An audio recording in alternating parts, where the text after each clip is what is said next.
আসসালামু আলাইকুম গাইস, দেখুন আজকে আমি করলা সিদ্ধ করেছি, করলা ভর্তা করব।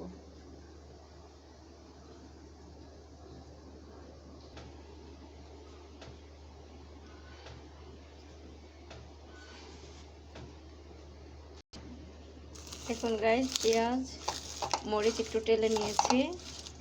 এখন পেঁয়াজ লবণ আর মরিচ দিয়ে এটা চটকে ভর্তা করব।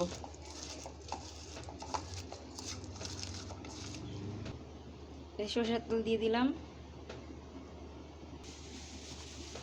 গাইস দেখুন, করলা দিয়ে এখন এই শুকনো মরিচ পেঁয়াজের ভর্তার সাথে মিক্সড করছি। এবার আমি ধনিয়া পাতা দিয়ে আবার এটাকে মিক্সড করছি।